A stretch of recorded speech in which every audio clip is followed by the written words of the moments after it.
ini. Jadi nanti saya akan coba handle sendiri ya, mudah-mudahan bisa. Baik, bismillahirrahmanirrahim. Assalamualaikum warahmatullahi wabarakatuh.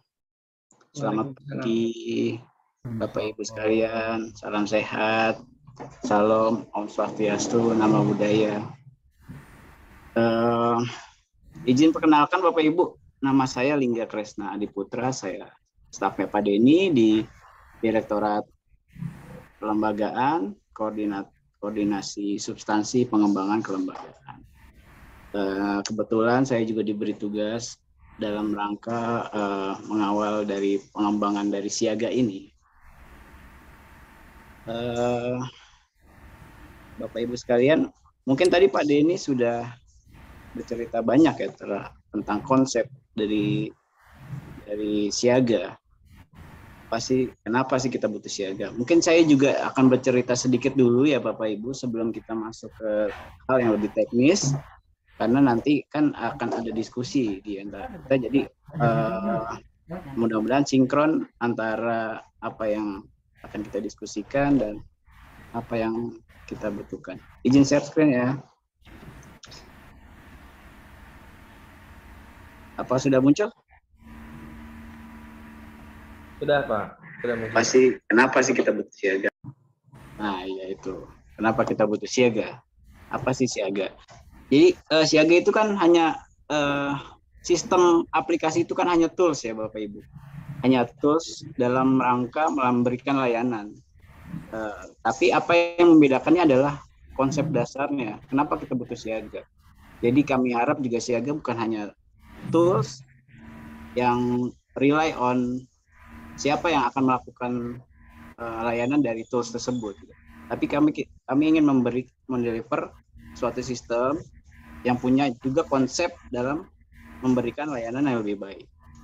Jadi ini mungkin tadi Pak Denny sudah jelasin ya. Jadi konsep dasar siaga ini ada 4 dari pengembangan. Yang pertama efisiensi, otomatisasi, integrasi, dan transparansi.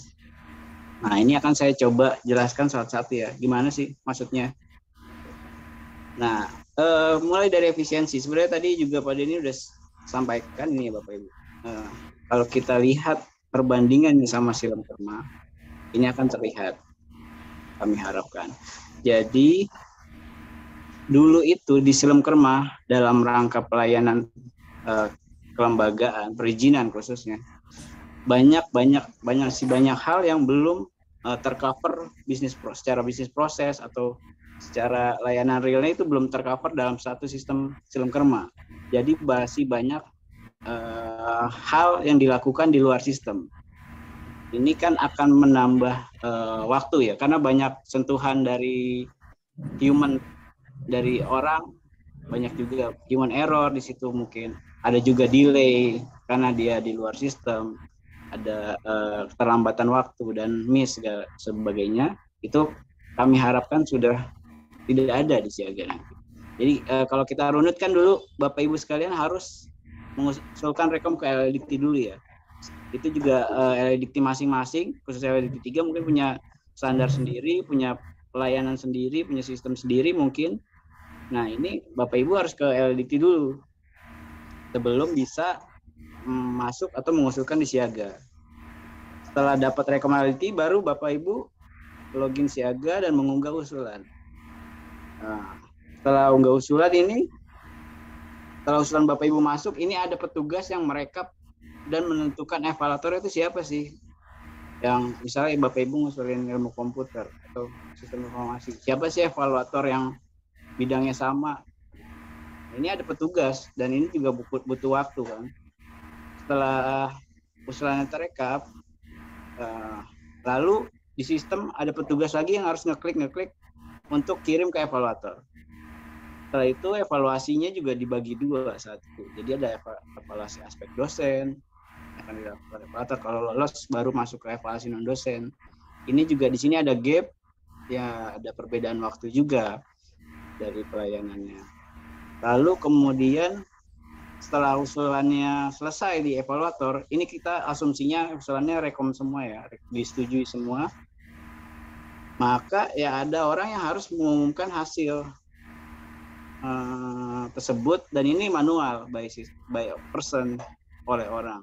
Lalu di luar sistem lagi harus ada yang merekap dan membuat surat untuk dikirimkan ke Banpt atau Lampetekes. Di sini juga karena kental sekali dengan sentuhan manusia, maka di sini ada waktu yang dibutuhkan untuk memproses hal tersebut. Lalu divalidasi oleh Banpt atau Lampetekes di luar sistem. Lalu balik lagi ke dalam sistem, kita harus merekap lagi hasil validasinya seperti apa. Nah, ini juga kan butuh ketelitian ya, dan rentan human error juga saya bilang. Lalu proses SK-nya juga masih di luar sistem, jadi kita kirim secara manual pakai Google Drive ke bagian hukum. Proses SK-nya, proses pengirimannya di Silem Kermas saat itu, hanya saja proses SK-nya masih di luar.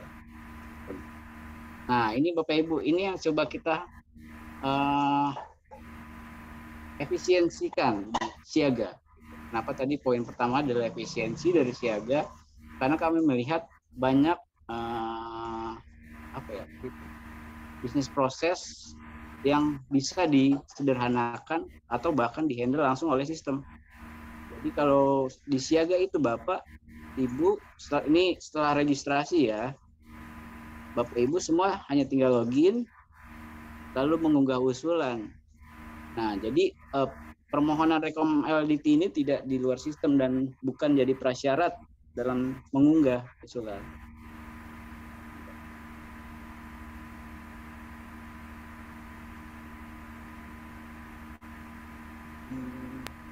Bentar ya Pak.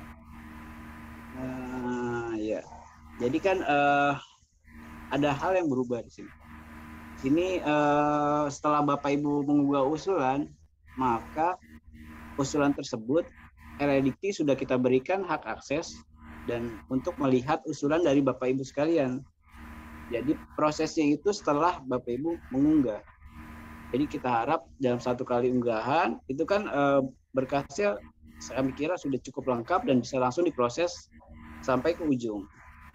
Jadi Bapak Ibu tidak mengunggah di LDT dulu dan nanti prosesnya di luar gitu. Kami harap itu bisa mempersingkat dan juga memfilter ya.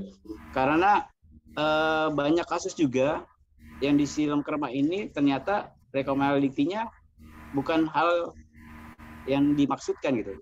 Diunggahnya itu dokumen asal-asalan segala macam. Nah, kami harapkan memang semua usulan sini yang sudah masuk ini sudah clear mendapat rekom LDT. Jadi Bapak Ibu setelah proses rekom LDT ini setelah Bapak Ibu mengunggah ini langsung kita kirimkan ke LDT setempat tergantung jenis usulan. Apabila LDT-nya merekomendasi, maka secara otomatis sistem akan menugaskan ke evaluator.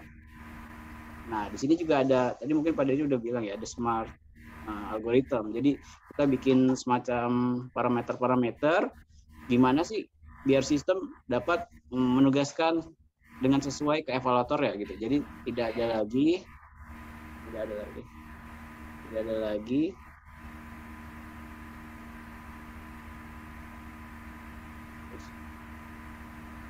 lagi yang manual dalam menentukan evaluator. Nah, sistem ini melakukan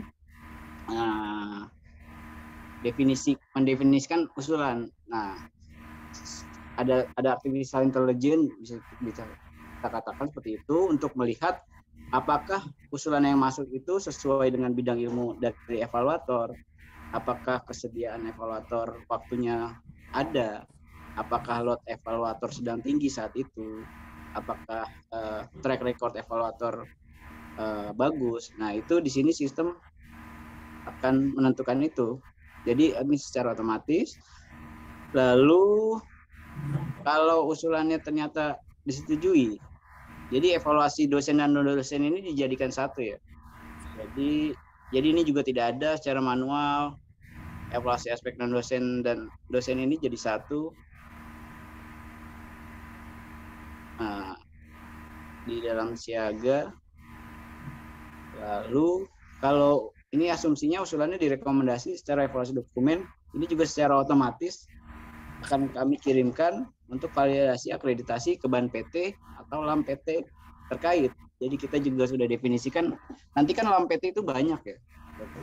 Harusnya udah mulai efektif tuh setelah bulan ini ya. Nah, nanti kita udah petakan juga tuh prodi, misalnya pendidikan itu ke Lamdik, nanti prodi teknik ke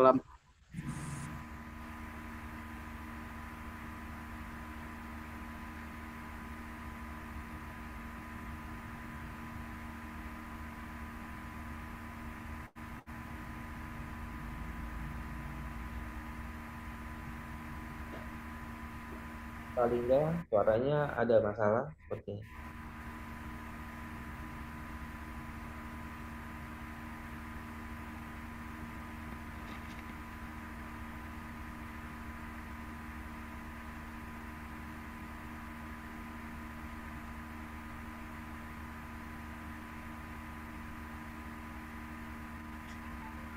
Mohon ditunggu Bapak Ibu ya.